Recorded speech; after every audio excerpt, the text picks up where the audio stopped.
त्यांनी एवढं सविस्तर भाषण केलंय. नगरपालिकेत सांगायचं काय राहिले की आता हुडकू तेवढं सांगतो. करणारी माणसं आपल्याला रील स्टार म्हणू काय म्हणायचे ती म्हणू, पण काम म्हणणाऱ्याच्या बापाला एकदा लोकसभेला, त्याला स्वतःला एकदा लोकसभेला, आणि आता त्यांच्या सहभागी होती त्याला सुद्धा लोकसभेला. मला वाटतं पद्मश्री पाटलाला 2.5 लाखानं पाडलं, राणा पाटलाला 1,27,000 मतानं पाडलं, आणि अर्चनाताईनं तर दोघाचाही विक्रम मोडला, 3,30,000 पडलं. आता मी निस्ताच रील स्टार असतो तर एकतर ह्या लोकसभा मतदारसंघातली माणसं तर खुळी, नाहीतर ती तर लय शान आहे.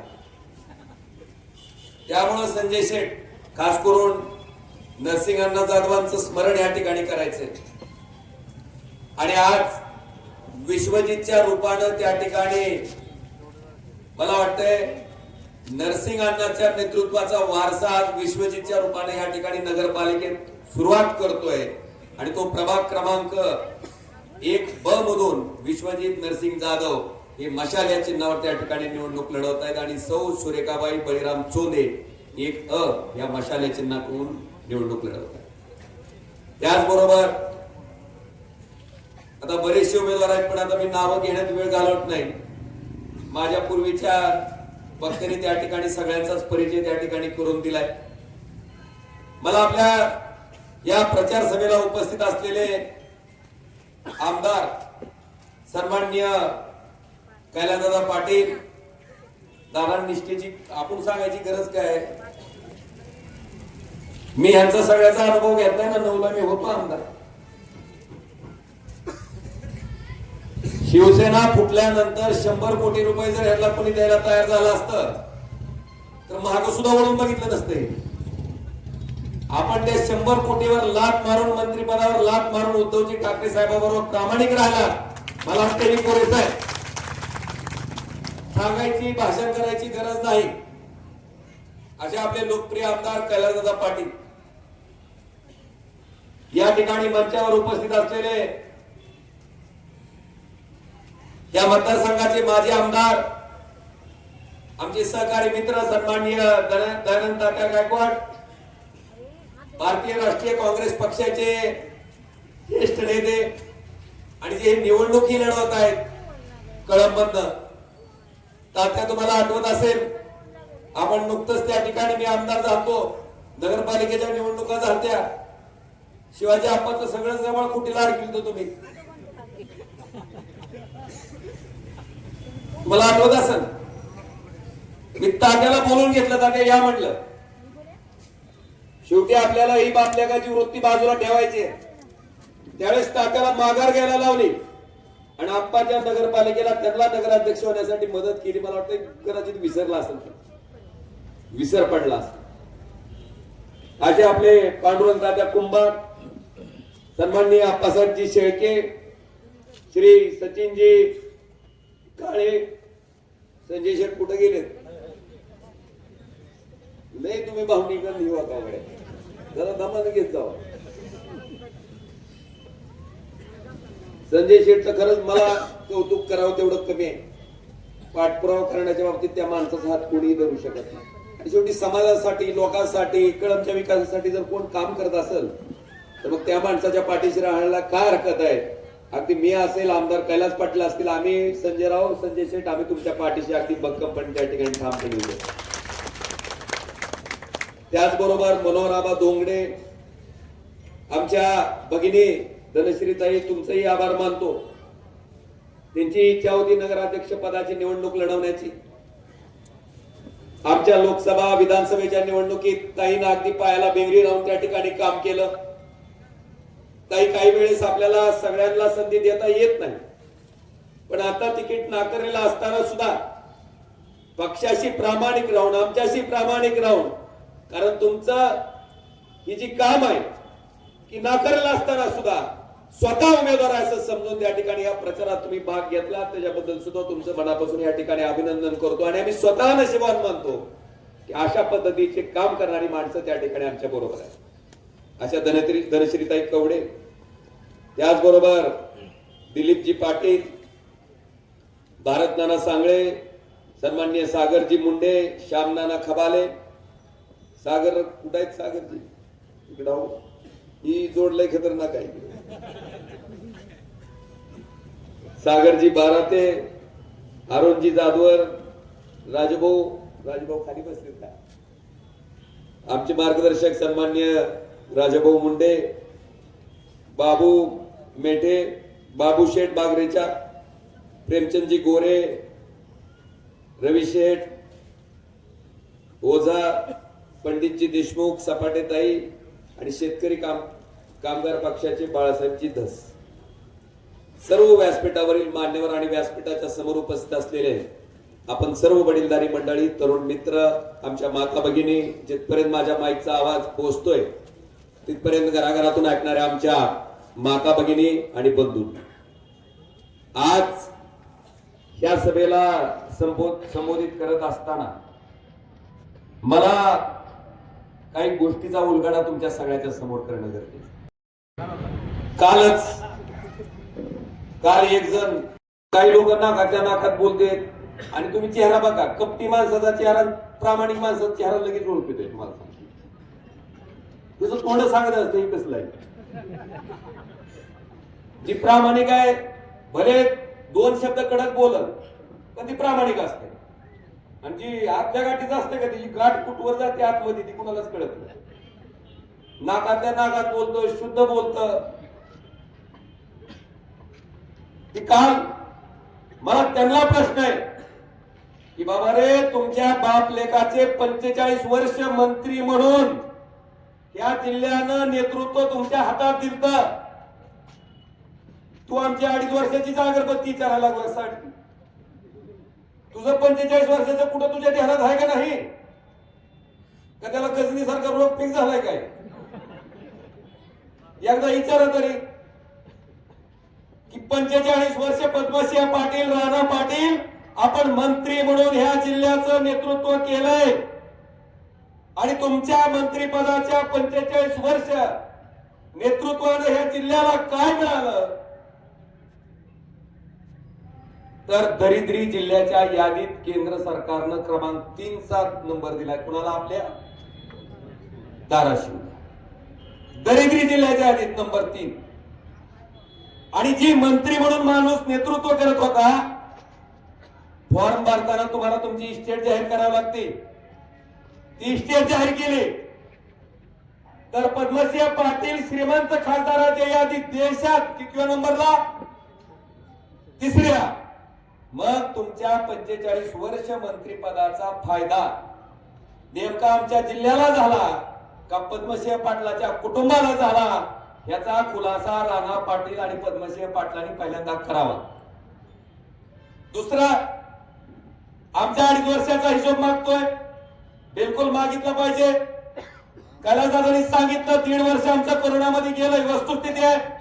1 वर्ष आम्हाला काम करता आलं, मंत्री म्हणून नव्हे, फक्त सत्ताधारी पक्षातले आमदार आणि खासदार. मला आपल्याला प्रामाणिकपणे सांगायचंय की या जिल्ह्यातलं शासकीय वैद्यकीय महाविद्यालय मुख्यमंत्री उद्धवजी ठाकरे साहेब असतानाच मंजूर केलं, आणि धाराशिवला ते चालू झालं. या वर्षी डॉक्टर झालेली लेकरं तिथून बाहेर पडते. त्या बापलेकाच्या काळात पण एक कॉलेज मंजूर झालं. कुठं केलं हो? मेडिकल कॉलेज कुठं? नेहरू कुठं आहे? मुंबईत. आदिवासी भाग आहे सगळा, आहे का नाही? तेव्हा लय हसलं बघा. पद्मसिंह पाटील, राणा पाटील शुद्ध बोलणारे, नाकातल्या नाकात बोलणारे. त्यांना असं वाटलं इथल्या लोकांकडे प्रचंड पैसा आहे, धाराशिव जिल्ह्यातल्या लोकांना जर हृदयाची शस्त्रक्रिया करायची म्हणलं तर त्याला जमीन विकायची पाळी नाही, डॉक्टरला असं बंडल फेकून आणते. एक चल कर ऑपरेशन, चल कर ऑपरेशन म्हणते.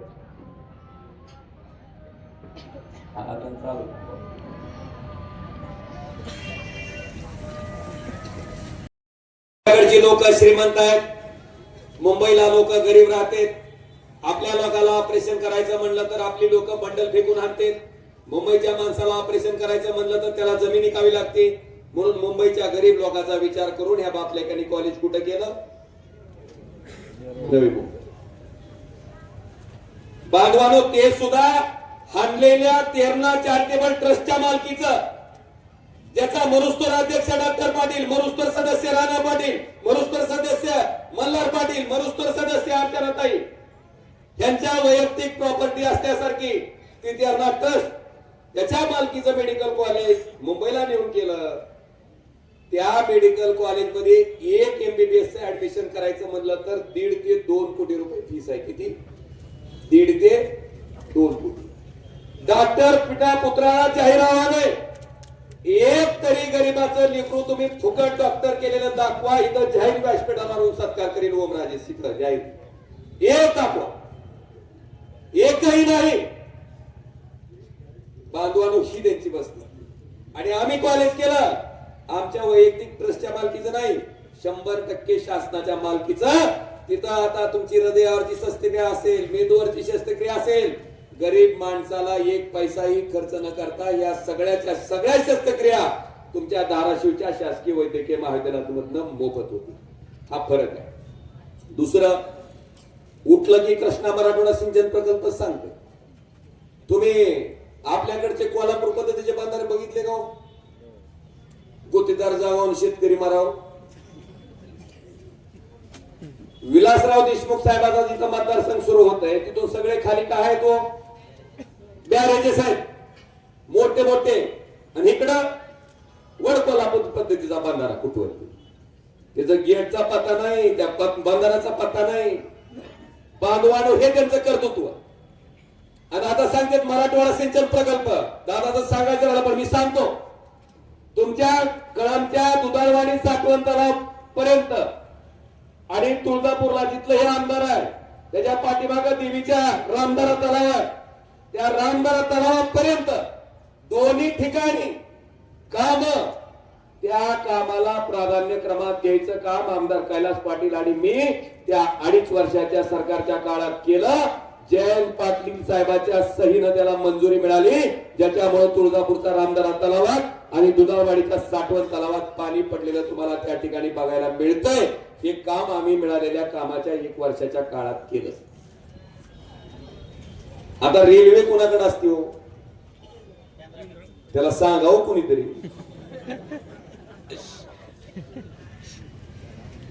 सोलापूर तुळजापूर धाराशिव रेल्वे मार्ग 14 ला घोषणा केली मोदी साहेबांनी.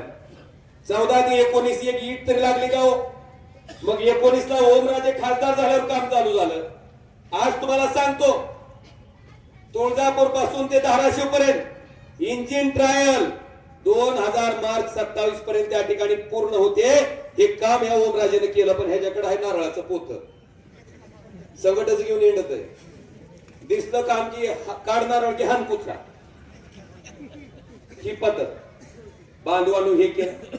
आता ही झाला पहिला भाग पाटील कुटुंबाचा. दुसरा, लोकसभेची निवडणूक लागली. कोण लढतंय?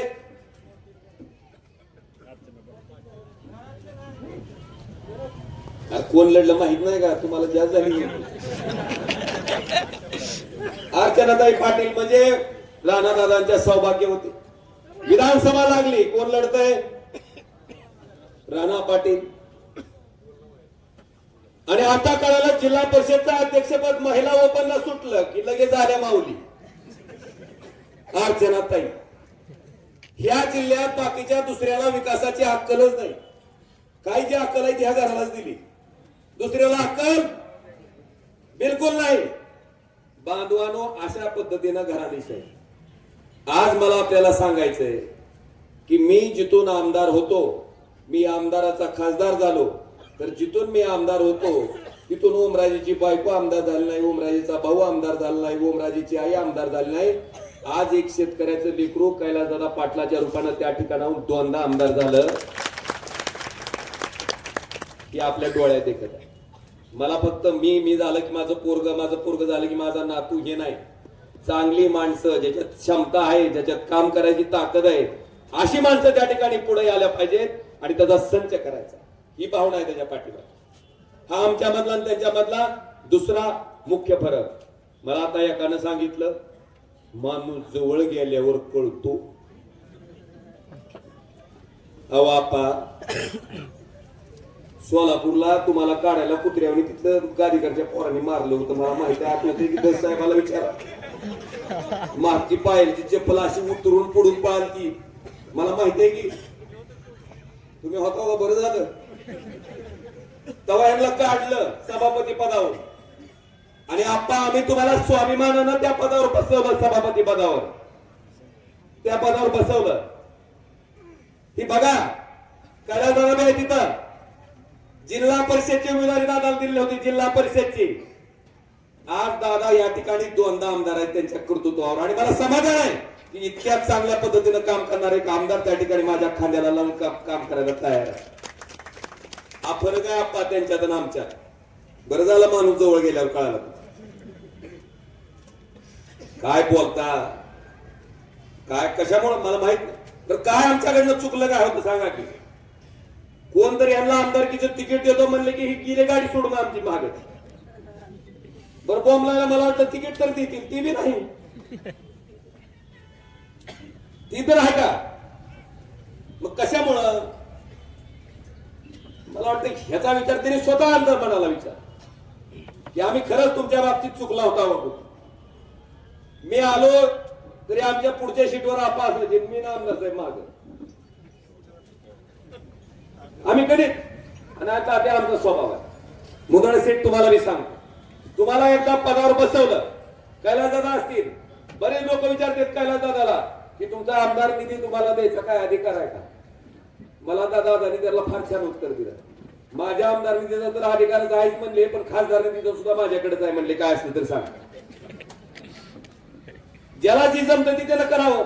चांगल्या पद्धतीनं करते केलंच पाहिजे. त्यामुळे माझ्याकडे नसतंय. जीबीची मीटिंग व्हायची आधी माझ्याकडे यायचं. काय काय सांगणार, कसं उठणार, कसं बसणार, कसं दात घासणार पुढचं सांगत नाही. माझ्याकडे ती पद्धत नाही. एकदा माणूस आला ना त्या पदावर बसताना त्यानं चांगलं करत. ही पद्धत आहे माझ्या बांधवानो. ह्या पद्धतीनं ही सगळी माणसं त्या ठिकाणी नुसते विनाकारण गप्पा हाणायच्या, विनाकारण बोलायचं. तुम्ही बघितलं असेल आता परवा. आता तिचं ती मल्लू तर नवीनच मॉडेल आहे ती. त्याला तर काय आता एक प्रश्न मला पडलाय हो. अर्चनाताईने निवडणूक कोणत्या पार्टीकडून लढवली होती? राष्ट्रवादी. चिन्ह कोणतं होतं? राणा पाटलांनी विधानसभा कोणत्या पार्टीकडून लढवली? भाजप. त्यांचं चिन्ह कोणतं होतं? मग आता हिता अर्चनाताई आलत्या का घड्याळाचा प्रचार करायला? विचारत नाही आलत्या का? सांगावं तरी नवरा बायकोनी जाहीर तर करा बाबा मी कमळाचं ती घड्याळाचं कोण आहे काय? लोक मूर्ख आहेत. आणि हे मल्लू. आता आमचं चिन्ह काय आहे? मशाल. मशाल कुणाची आहे? तुम्हाला माहिती आहे नवरात्र उत्सव चालू होतो. अरे आपला बाप तिथला आमदार आहे त्याचं तरी भान ठेवू. त्या तुळजापूरला आणून अख्ख्या महाराष्ट्रातील लोक तिथून मशाल पेटून कुठं नेते? त्याला भवानी ज्योत म्हणते त्या मशालीला. आणि त्या मशालीला हिनवतोय, त्याचा अपमान करतोय. त्याला काय म्हणला? मशालीला आईस्क्रीमचा कोण? एकदा तोंडात घेऊन बघ म्हणा.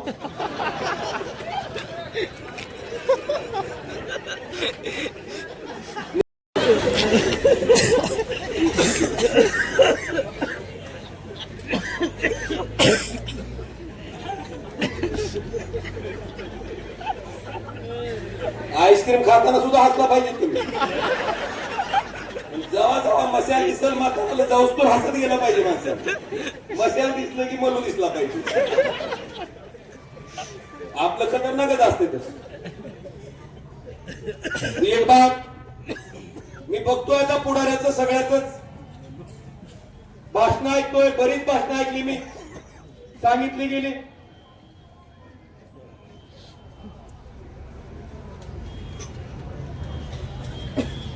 हॅलो उदयजी. नको. मी आता कळंब मध्ये आलोय. मी एकनाथ शिंदे बोलतोय. उदयजी तुम्हीच का मंत्री? हो हो साहेब बोला.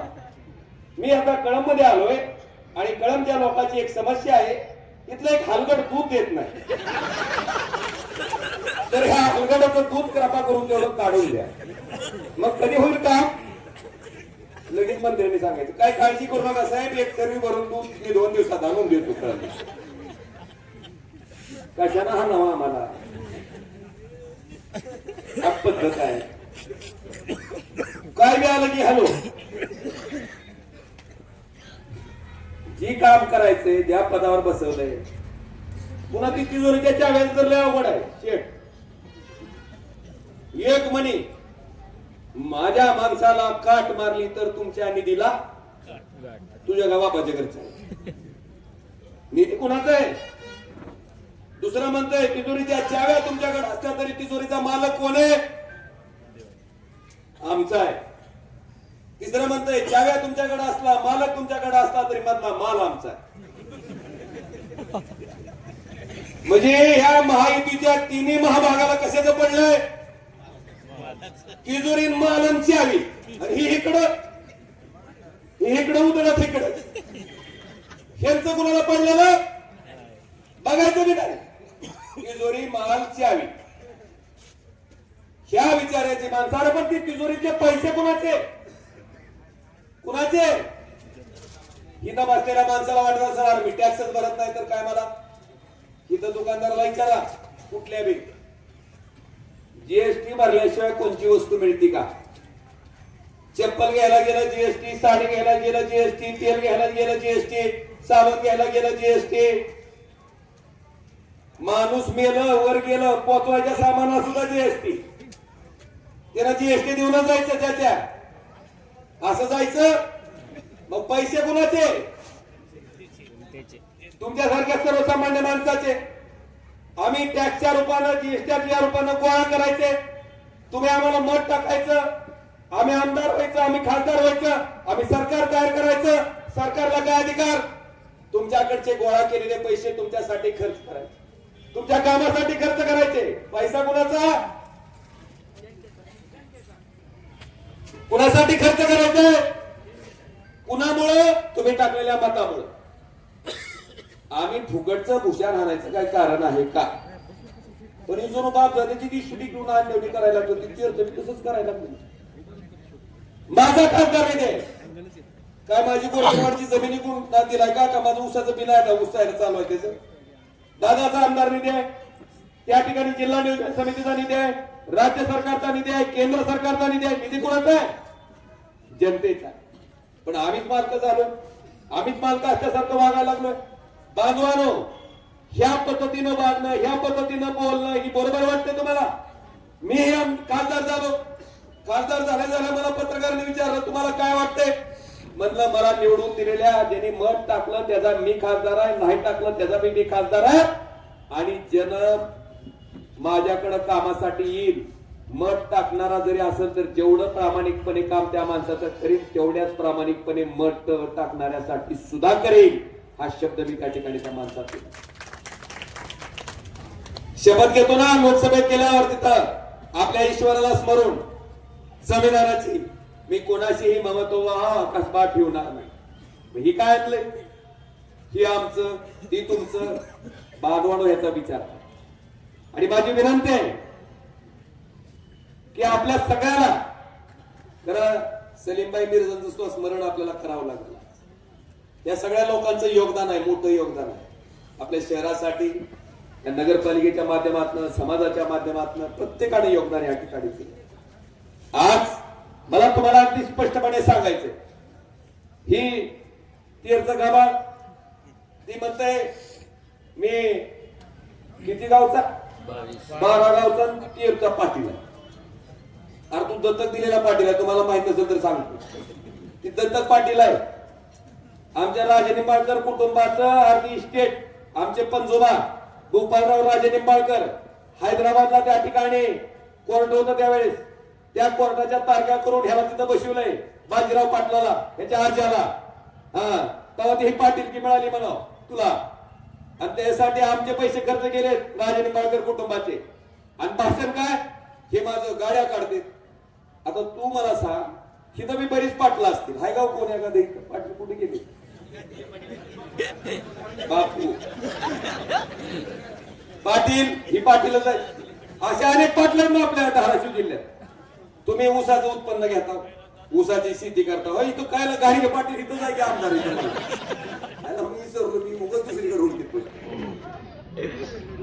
जमिनी आहेत ना, ही ऊसाचं उत्पन्न घेते, सोयाबीनचं उत्पन्न घेते, कुणाकडे द्राक्षाच्या बागा आहेत. पण एक बी धाराशिव जिल्ह्यातला ज्याच्याकडे पाटील किंवा असणारा पाटील 7 कोटीच्या गाडीत फिरतय का? फिरतय का?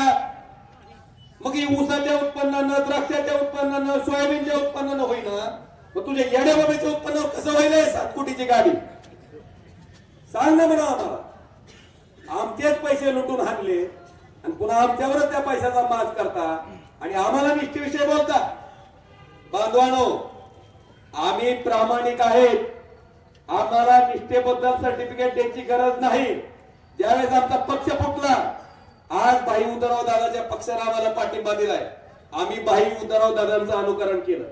दादाला मुख्यमंत्री करायला तयार असताना सुद्धा दादाने स्पष्टपणे नकार दिला आणि स्वतःचा शेवटचा श्वास सुद्धा त्या शेतकरी कामगार पक्षाच्या लाल झेंड्यातच घेतला. बांधवानो, त्याचा वारसा आम्ही चालवणारी माणसं आहेत. त्या 100 कोटीला लाथ मारून, त्या मंत्रिपदाच्या ऑफरला लाथ मारून आम्ही प्रामाणिकपणे उद्धवजी ठाकरे साहेबांबरोबर राहिलोय. आणि ही नालायक उठतेत आणि टक्केवारीचा आरोप कर. आता कुठला कॉन्ट्रॅक्टर 100 कोटीपेक्षा जास्त टक्केवारी देईल का? आणि जी माणूस 100 कोटीवर लाथ मारतय त्या माणसाला पैशाचं काय असणार आहे? त्याला वावडा असणार आहे?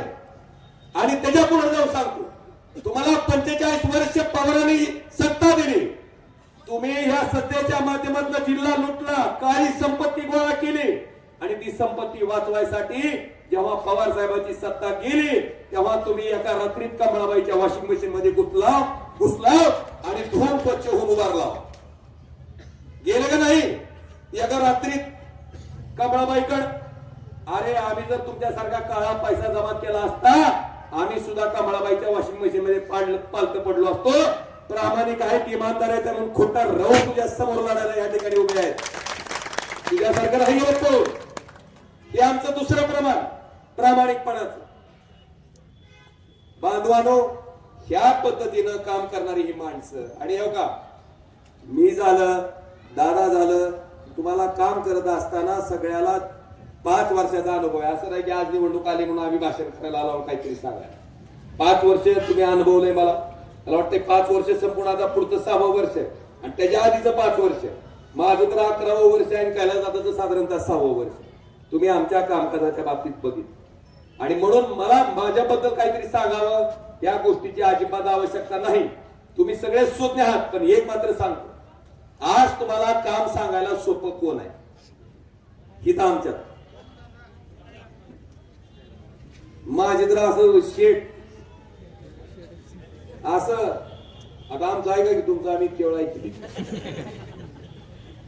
माझा फोटो काढताना असं का असं घेतली का? माझा कवळ्यात तर किती कवळ्यात काढ. बरं खासदार सारखं काय दिसतंय का आपल्यात? त्यांच्यात दिसतंय का? कोणी येऊन सांगू शकतंय का? आणि तिकडं त्या नाकात सांगू शकतंय का? आम्ही तुमच्यापैकी एक आहे, तुमच्यासाठी आहे असं समजून काम करणारी कार्यक्रम. इथं सुद्धा तुम्ही मुंदळ शेटलात, सहज बोलू शकता का नाही? आपला हाक मारल्यावर आव म्हणायला तास जाते.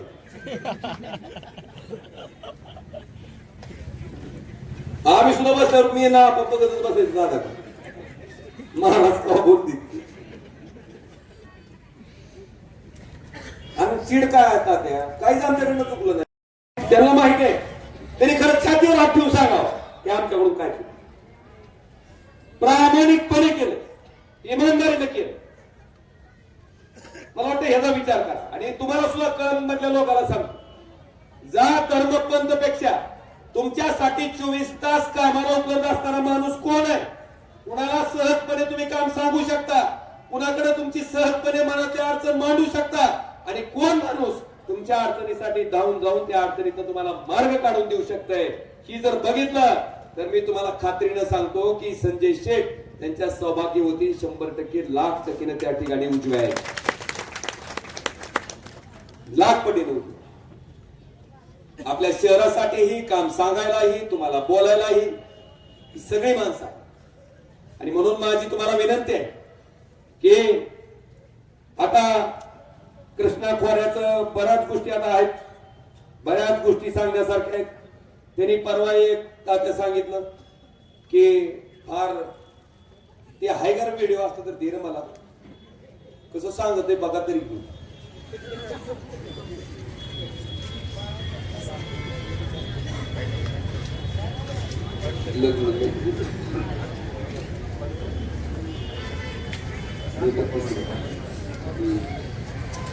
माझ्या मुलाचं लग्न मी अतिवृष्टी झाल्यामुळे अतिशय साध्या पद्धतीनं साजरी करतोय. मी बघतोय भाषण ऐकतोय ती खाली व्हिडिओ दिसायला साध्या पद्धतीने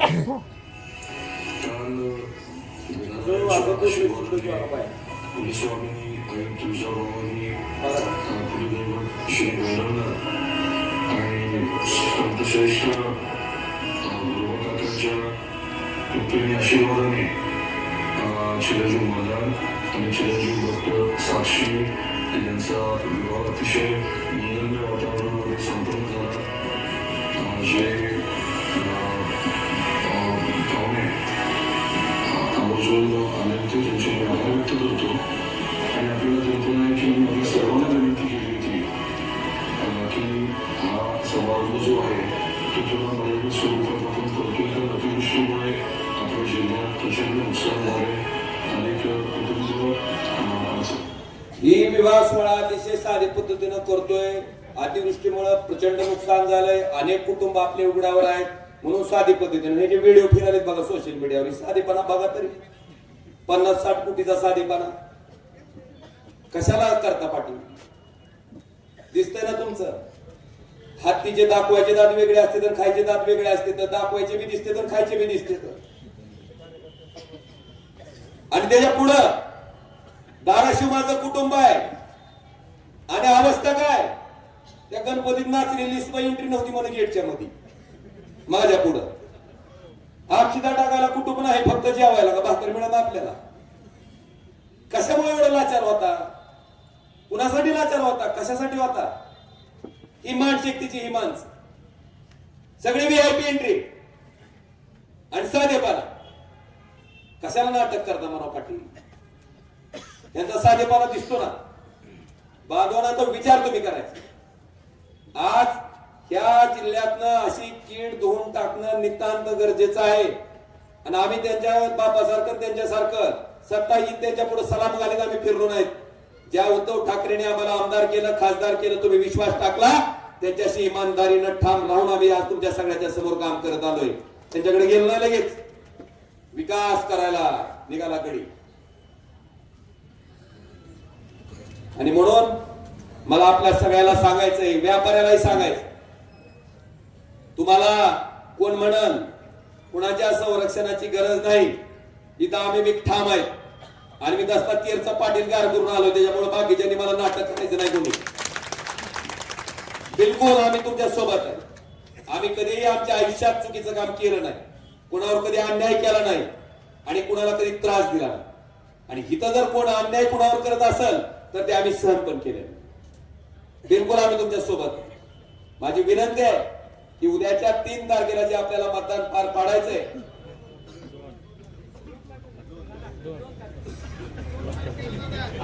तुला काय वाटलं? माझं शॉर्ट सर्किट झालं वाटलं. मला माहिती आहे 2 लाईट हाट म्हणून म्हणलं ती. मी तपासीत असतो, माझी भाकर फुकट जिरवीत नाही. माझी तपासणी चालू होती, म्हणलं पुढची बसलेली ऐकायली ती का म्हणलं का उगाच आपण मोठमोठ्यानं भाषण करायला लाव. पण पुढचं काय कळलं का तुला? काय नाही. चल मला वाटतंय मी 3 म्हणल्या पुढून महिलामधनं काय आवाज आला. म्हणजे हे भाषण तुम्ही अतिशय मन लावून ऐकलं आणि ही सभा यशस्वी झाली, हेच त्याचं द्योतक काय मला. आणि म्हणून माझी विनंती आहे, खरं या पत्नावर राहिलं माझ्या गे ही बाबी आग माहिती उठ एकदा कशी सारखी असते का नाही माणसासाठी? काय इतकी माऊली बिचारी, कधी बी सांगा, कुठलं बी काम सांगा, धडपडीनं जाणार, करून देणार. कोण अन्याय करायला तर 2 द्यायला बी कमी नाही. काय कोणाच्या बापाला घाबरत की आपण या ठिकाणी सुद्धा निवडणूक लढवतो. आज या ठिकाणी मगाशी राहिले की तरी घेतो मी, काय 2 मिनिटांना फरक पडणार नाही. आपल्या प्रभाग क्रमांक 2 मधनं सौभाग्यवती ज्योती दीपक हारकर ह्या त्या प्रभाग क्रमांक 2 मधून निवडणूक लढवत आहेत आणि 2 मधनं हाजी जमील काशीद कुरेशी हे निवडणूक लढवत आहेत. प्रभाग क्रमांक 3 सौ इंदुमती दयानंद हौसलमल आणि प्रभाग क्रमांक श्री संदीप भालचंद्र बिदादा. मला वाटतंय वरच्या प्रभागापासून प्रभाग 1, 2, 3 तिन्ही ठिकाणी यांचं चिन्ह काय आहे ती माहिती आहे तुम्हाला. मगाशी गार लागते का गरम लागते. प्रभाग क्रमांक 4 माननीय श्री विनोद विठ्ठलरावजी समुद्रे हे पण मशाला चिन्हावर निवडणूक लढवत आहेत. प्रभाग क्रमांक 4 सौ आशा सुधीर भवर या आमच्या भगिनी 4 मधून निवडणूक लढवत आहेत. त्याचबरोबर प्रभाग क्रमांक 5 मधून श्री सागर सुभाष मुंडे हे प्रभाग क्रमांक 5 मधून निवडणूक लढवत आहेत. त्यांची चिन्ह आहे निशाणी मशाल. आणि 5 मधून सफुरा शकील काजी हे सुद्धा आमच्या भगिनी 5 मधून त्या ठिकाणी निवडणूक लढवत आहेत. प्रभाग क्रमांक 6 श्री पांडुरंग गुणवंत कुंभार जे कैलासवासी पवनराजे निंबाळकर साहेबांचे सहकारी आहेत आणि कायमस्वरूपी आमच्या सोबत असतात आणि ते पंजा या चिन्हावर प्रभाग क्रमांक 6 मधून निवडणूक लढवत आहेत आणि 6 मधून सौ अर्चना प्रताप मोरे या आमच्या भगिनी निवडणूक लढवत आहेत. त्यांचं चिन्ह सुद्धा आहे हाताचा पंजा.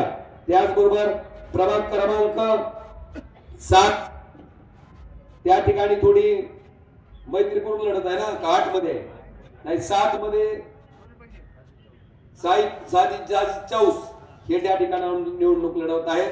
आणि प्रभाग क्रमांक 8 मधून सौ वनमाला शंकर वाघमारे आणि 8 मधून मिर्झा मोहसिन सलीम हे दोघही मशाल्या चिन्हावर निवडणूक लढवत आहेत. तिथं मैत्रीपूर्ण लढत आहे आणि इथं हाताच्या पंजावर रेखा कसबे आणि शशिकांत निरफळ हे या ठिकाणी हाताच्या पंजावर निवडणूक लढवत आहेत.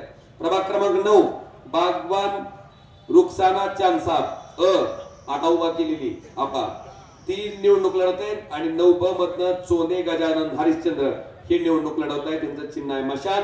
आणि प्रभाग क्रमांक 10 मध्ये सौ पवारताई सुभाष या मशाल्या चिन्हावर निवडणूक लढवत आहेत आणि 10 मधून श्री मुणिक मंदार कमलाकर हे पंजा ह्या चिन्हावर निवडणूक लढवत आहेत. माझी विनंती आपल्या सगळ्याला की जिथं जिथं म्हणून मशाल दिसेल जिथं जिथं म्हणून त्या ठिकाणी आणि मतदान टाकताना नगराध्यक्ष पदासाठी 1 मत आणि खालच्या नगरसेवक पदासाठी किती मत 2 मत.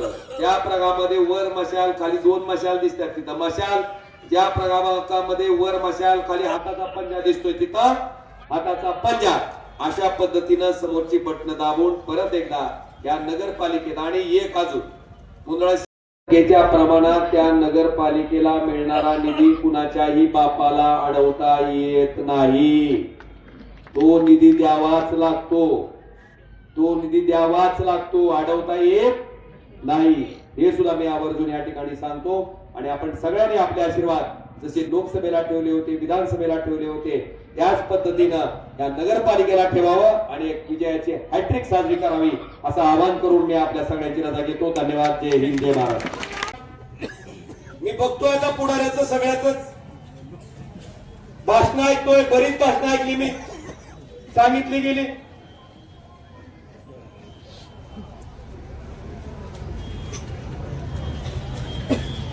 हॅलो उदयजी नंदी नको. मी आता कळंब मध्ये आलोय. मी एकनाथ शिंदे बोलतोय. उदयजी तुम्हीच का मंत्री? हो हो साहेब बोला. मी आता कळंब मध्ये आलोय आणि कळंबच्या लोकांची एक समस्या आहे. इथलं एक हलगड दूध देत नाही. तर ह्या हलगडाचं दूध कृपा करून तेवढं काढून द्या. मग कधी होईल का? लगेच मंत्र्यांनी सांगायचं काय काळजी करू नका साहेब, एक सर्वी भरून दूध मी 2 दिवसात आणून देतो. कशाला हा नवा आम्हाला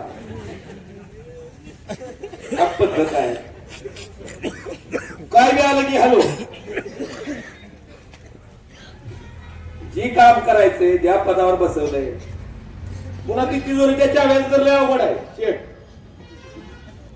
एक म्हणी, माझ्या माणसाला काट मारली तर तुमच्या निधीला तुझ्या गावापाच्या घरचा आहे. निधी कुणाचा आहे? दुसरं म्हणतंय तिजोरीच्या चाव्या तुमच्याकडे असल्या तरी तिजोरीचा मालक कोण आहे? आमचा आहे. तिसरं म्हणतंय चाव्या तुमच्याकडे असला, मालक तुमच्याकडे असला तरी मधला माल आमचा आहे. म्हणजे ह्या महायुतीच्या तिन्ही महाभागाला कशाचं पडलंय? तिजोरी मालन चावी. आणि ही इकडं उतरत इकडं. ह्यांचं कुणाला पडलेलं?